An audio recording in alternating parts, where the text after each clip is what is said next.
이 생활 속 환경보호 실천 방법을 알아보는 내가 그린 지구 시간입니다. 최근 정부가 2030년 국가 온실가스 감축 목표 상향안을 발표했습니다. 네, 오늘은 2030 국가 온실가스 감축 목표와 10월의 탄소 중립 시민 실천 캠페인에 대해서 이야기 나눠보겠습니다. 대구 지속가능발전협의회 오용석 사무처장님 나왔습니다. 안녕하세요. 네, 안녕하세요. 어서 오십시오. 자, 정부가 최근 발표한 2030 국가 온실가스 감축 목표가 원래 계획했던 목표치보다 더 높여 잡혔다는 건가요? 네, 맞습니다. 정부는 파리 협정에 따라서 2030년까지 온실가스 배출량을 얼마나 줄일 것인지 그 목표와 계획을 2016년에 유엔에 제출했습니다. 이때 제출한 목표가 2030년 배출 전망치 대비해서 37% 감축하겠다는 것이었는데요. 이 목표가 전 세계가 합의한 기후위기 대응 목표를 달성하는 데 부족하다라는 평가를 받고 2019년과 2020년에 수정 제출을 하기도 했습니다. 지난해 탄소 중립을 선언하면서 이것보다 더 상향된 목표를 이번에 제시를 한 것인데요. 2018년 대비해서 2030년까지 온실가스 감축을 약 40% 하겠다고 발표를 했습니다. 네, 지난 2018년 온실가스 배출량의 40%를 줄이겠다는 게 사실 어느 정도인지 쉽게 와닿지는 않거든요. 좀 자세히 좀 설명해 주시죠. 네, 배출량이 톤 단위로 굉장히 큰 단위여서 이해하기가 쉽지가 않은데요. 네. 한국 정부가 제시한 목표는 2018년에 우리가 배출했던 양이 7억 2,700만 톤 정도가 됩니다. 여기서 40%는 2억 9,100만 톤이 되는데요. 이것은 지금 석탄 발전소에서 배출하는 온실가스 양 전체를 합친 것과 그리고 2,400만 대에 달하는 자동차가 배출하는 온실가스 양을 다 합친 것과 같습니다. 이 얘기는 지금 발전 비중의 40% 차지하는 석탄 발전소와 자동차를 다 멈춰야 이 정도 온실가스를 줄일 수 있다는 얘기인데요. 전환, 산업, 수송, 농축산 다양한 부문에서 온실가스 감축 계획을 이번에 제시를 했습니다. 그중에서도 전환 부문에서 가장 많은 온실가스를 감축하겠다고 발표를 했는데요. 약 44%를 줄이겠다고 발표했고 수송 부문에서도 약 37%의 온실가스를 감축하겠다고 발표를 했습니다. 대구시 같은 경우에는 수송 부문이 40%로 가장 많은 온실가스를 배출하고 있는 부문이기도 합니다.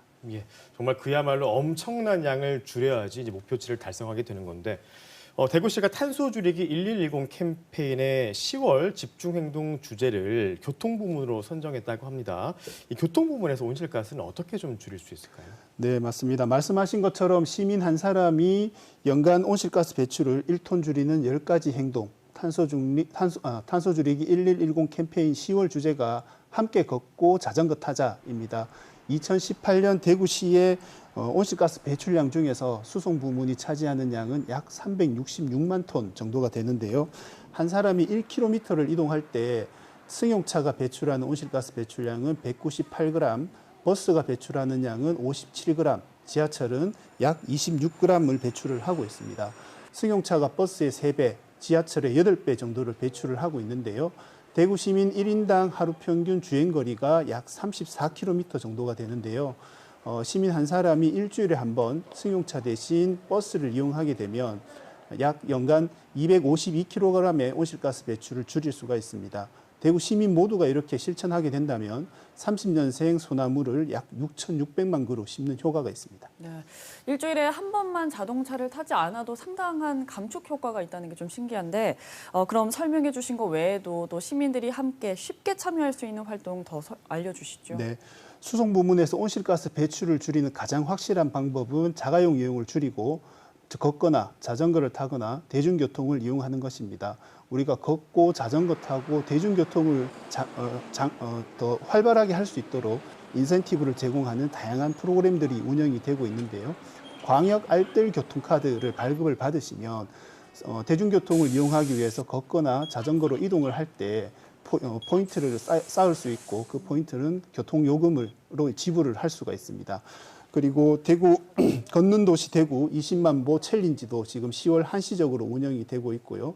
에코바이크라는 앱을 다운을 받아서 자전거 타기에 이 앱을 이용을 하게 되면 온실가스 감축량도 확인을 하고 마일리지도 적립을 할 수가 있습니다.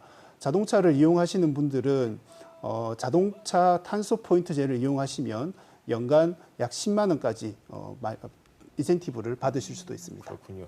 또 최근에는 이 전기차 같은 친환경 자동차도 많이 보급이 되고 있잖아요. 전기차도 이 온실가스 감축에 좀 도움이 되지 않을까 싶어요. 네, 맞습니다. 전기차도 당연히 온실가스 감축에 기여를 하고 있고요.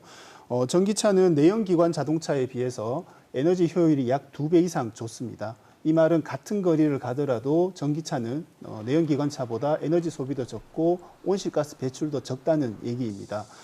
하지만 전기차가 사용하는 전기를 무엇으로 만드는지가 굉장히 중요한데요. 현재 우리가 쓰는 전기의 약 60% 이상은 석탄과 같은 화석연료로 만들고 있습니다. 그래서 이 전기를 생산하는 과정에서 태양광이나 풍력과 같은 재생 가능 에너지 보급을 훨씬 더 빠르게 늘린다면 전기차 이용에 따른 온실가스 감축을 더 늘릴 수가 있을 것 같습니다.